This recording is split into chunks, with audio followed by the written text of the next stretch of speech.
Көзі ілініп барады екен. Көрші бөлмеден іңгәлаған сәби даусы естіліп, ұйқысыз шайдай ашылды. Әрі дөңбекшіді, бері дөңбекшіді, кірпіктері айқасар емес.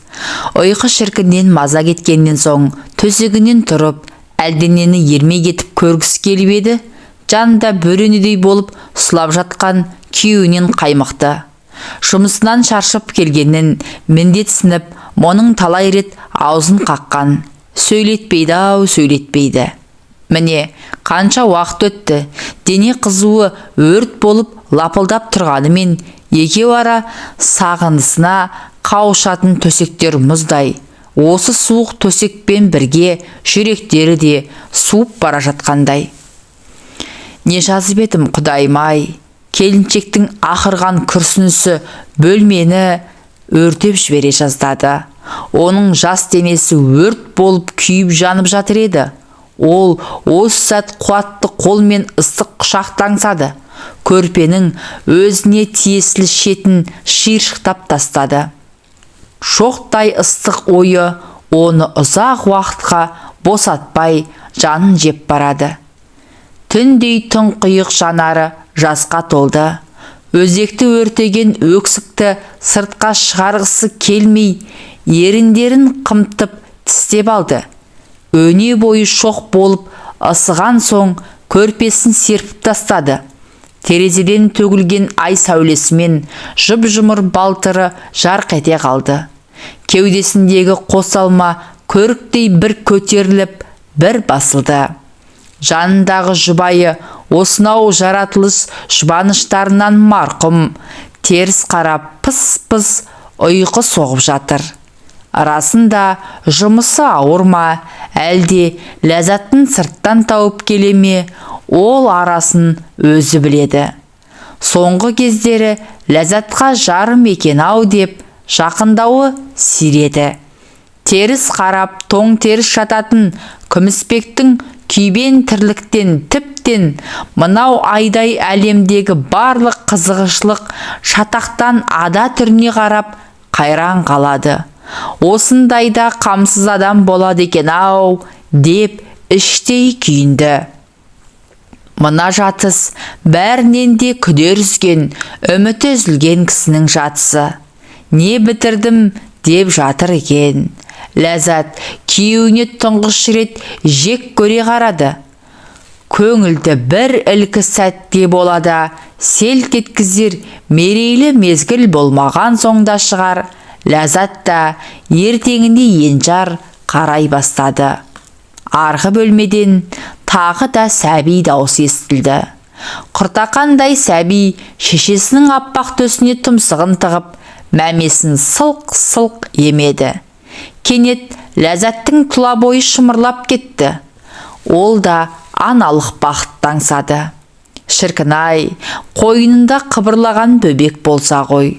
Ойқым шала деместен түні бойы емізуге, жұбатуға бар. Барлық қысасықта құрсаққа шарана бітпей-ақ қойды. Күміспектің де күрсінісі жиі-жиі кезек беріп, күрсінетіні де сондықтан. Шаңырақ көтергендеріне санап отырса, 7-8 жыл шиыршықтай зыр айналып өте шығыпты. Ләззатпен бірге келін болып түскен мына жарқынай дөңгеленіп 4-5 бала туып тастады. Мұрындарының асты жылт-жылт етіп, біреуі аяғына оралып, екіншісі етегіне жармасып, шешелерін әурелейді де жатады. Басында елемеуші еді. Кейінгі кезде балалы келіншек көрсе, Ләззаттың тұла бойы бір ысып, бір суынып, өзінен өзі күйгелектенетін болды. Күндердің күнінде абысындарының бірі ақыл айтты. Осылай қубастарыңды сүйретіп жүре бересіңдер ме? Одан да дәрігерге барып қаралмайсыңдар ма? Бәлкім, біреулеріңде кінәрат бар шығар, деген Гаухар жеңгесі. Осы сөзден кейін Ләззат көп ойланды. Бір күні күміспекке еркелей қарап, ойындағысын айтты. Бір-бірімізді кінәлай бергенше, дәрігерге барып көрінейік, бәлкім емделерміз, менің сәби сүйгім келеді, деген. Жарайды, деді күміспек келісіп. Бірақ ертесіне жұмыстарының қауырт екенін айтып қызметіне кетті. Арғы күні де оның қолы босай қоймады.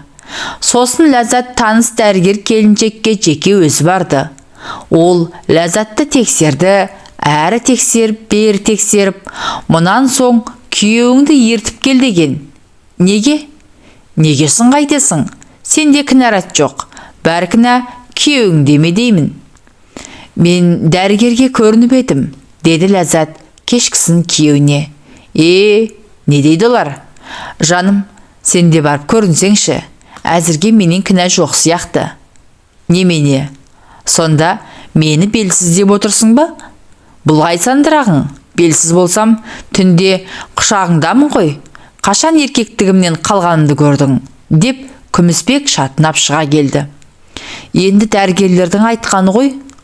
Олар не демейді? Жат, ұйықта. Сол түні де ол буланып, булығып жылап шықты. Күмісбек келіншегін жұбатпаған.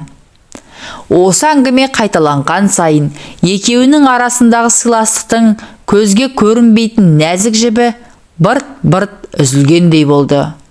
Сол жібек жіпті жалғай көкірекке бір түйін беріш болып қатты. Бұл қандай түйін? О әзірге Күмісбек те, Ләззат та терең таныған жоқты. Сол күннен бастап Ләззаттың қиялынан бөпелі болсамау деген бір ой кетпей-ақ қойды. Тамақ жасап жүріп те, үй сыпырып жүріп те соны ойлайды. Күмісбектің ағасы Алтынбек пен жеңгесі Қарақат енші алыспаған, бірге тұрады. Қарақаттың 3 ұл, 2 қызы бар. Ләззат құлыншақтай асыр салған сол 5 тентекті сұмдық жақсы көреді. Қол қалт етсе ойнатып, беттерін сүйеді, киімдерін ауыстырады. Қайнағасының құлдыраңдаған балаларына қарайласа жүріп, менің де осындай сәбилерім болса ғой шіркін, деп армандайды. Мына өмірде сәби исінен артық қандай жұпар бар екен? Ләззат қайнағасы мен жеңгесінің балаларын шеттерінен шөлпілдетіп сүйіп шығудан жалықпайды. Осылай жасаса, жаратқанда иіп, бұған сәби сыйлайтындай сезіледі. Қалай екенін өзде білмейді. Соңғы сәттерінде тым балажан болып алды. Тіпті көршілердің де қарасирақ балаларына қарап елжіреп отырады. Бірде оның осы елжіреуік жүрегін көрші келіншек байқап қалды. Ләззат-ау, сатып алмай құл болмас, өзің тубай ұл болмас дегенді білмеуші ме едің? Мына жас денең әлі уыздай аппақ, балтырың толық, денің сау, байыңнан базарың тарқамай тұрғанда әрекеттеніп көрсең қайтеді? Әдірем қалғыр, біреудің баласы саған бала болады ма? деген. Осы сөз Ләззатты тұңғи қойға тартты да кетті. Солақ екен, күні-түні ажыратудан қалған. Жатса да, тұрса да, көз алдында құлдыраңдап ойнап, балалар жүгіріп келеді.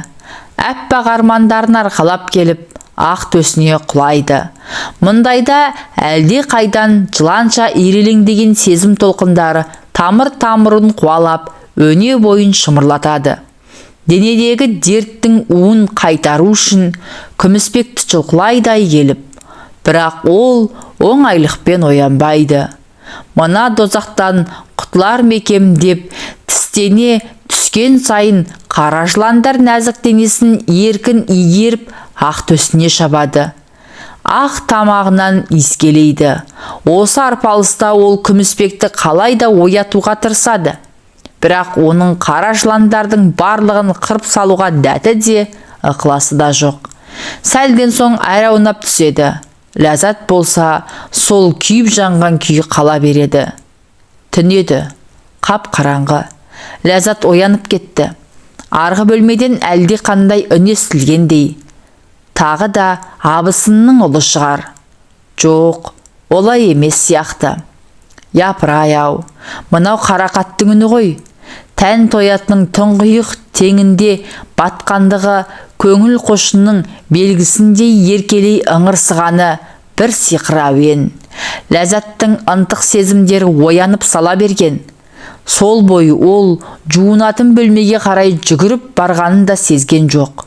Су оған көмектесе қоймады.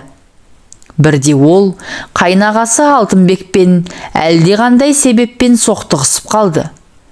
Түнде Қарақатпен деп ойлағанда денесі дір етті. Арсыз көңіл арқандауға көнбеді. Қымсынып тұрып қайнағасына құшырлықпен қарады. Бәленің басталған жері осы. Қайнаға қайтпайды, келін айтпайды деген сорақылық басталды да кетті. Енді Ләззат үйдегілердің барлығы қашан жұмысқа кетеді деп алаңдап отыратын әдет тапты. Бір ғана ойдың жетегінде жүрген ол өзін судан таза, сүттен ақ сезінді. Бар жазығым отбасымды сақтап қалуға тырысқаным ба? Күмісбекке де, өзіме де бақыт сыйлаймын. Содан соң Алтынбек бөтен емес қой, өз ағасы, өз тұқымы. Онда тұрған не бар? Осы оймен ол өзін өзі жұбата бастады. Дәл өз дәлелі қисынды көрінгені соншалық енді тіпті қайнағасынан қысылмайтын да болды. Жас келіннің өзіне деген соқыр сезімі Алтынбектің де есін алғандай. Ләззат беймезгіл құса белгілері келгенде барып өзінің көтеріп қойғанын сезді. Қорыққан жоқ, қуанды. Екеуі ағайынды, бала бөтеннен емес. Өзіне тартып туған ұлдан Күмісбек те күдіктенбейді деп өзін өзі жұбатты. Баянсыз бақыт басын айналдырғандай еді. Ләззаттың іші біліне бастағанда Күмісбек күрт өзгерді. Енді ол баяғысындай енжарлықтан айырылды. Ұйқыбастылықты да қойып, келіншегін түні бойы аймалап, сүйіп шығатын болды. Келіншегі шекесі торсықтай ұлды дүниеге әкелгенде тіпті есі қалмады. Мені кінәлай беруші едің, деді ол бірде келіншегіне. Енді өзің ғой, бара салсаң қайтушы еді. Бармасақ та болды ғой әйтеуір. Иә, болды, деді Ләззат тұншығып. Олар бақыт деді. Құлдыраңдаған сәби күлкісі үйге қуаныш үстіне қуаныш әкелген. Күмісбектің де келіншегіне деген өкпесі ұмытылып келе жатты. Тек мына бір кездейсоқ соққы көлденең кездеспегенде. Бірде кешкі апақ-сапақта Қарақат қайнаға мен келіннің махаббат ойыны үстіне түсіп қалды. Ол көптен бері күйеуі мен келіннің бір-біріне тесіле қарайтынынан секем алып жүруші еді. Құдай тас төбелерінен қосқолдап ұрыпты.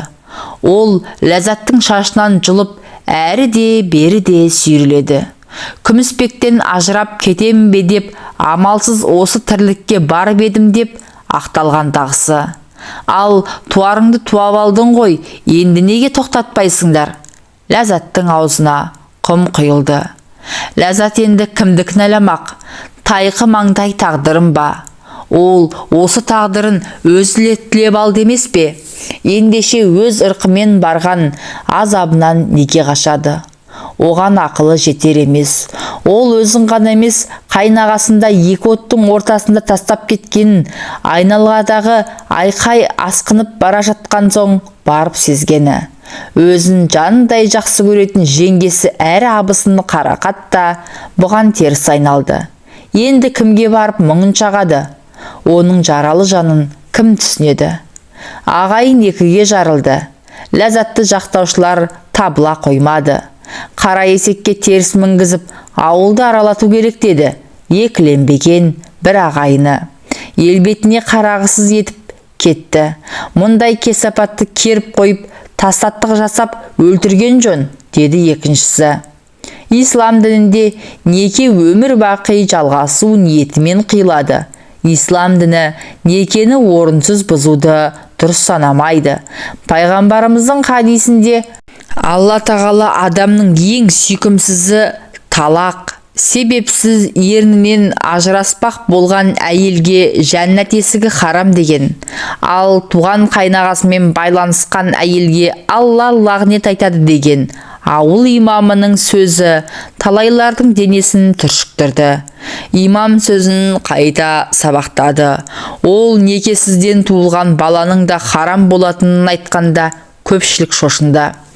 Пайғамбарымыз Мұхаммед саллаллаху алейхи уассалам ешкімді жоқ жетім балаларды өз асырауына алған адам менімен жұмаққа көрші болады деген.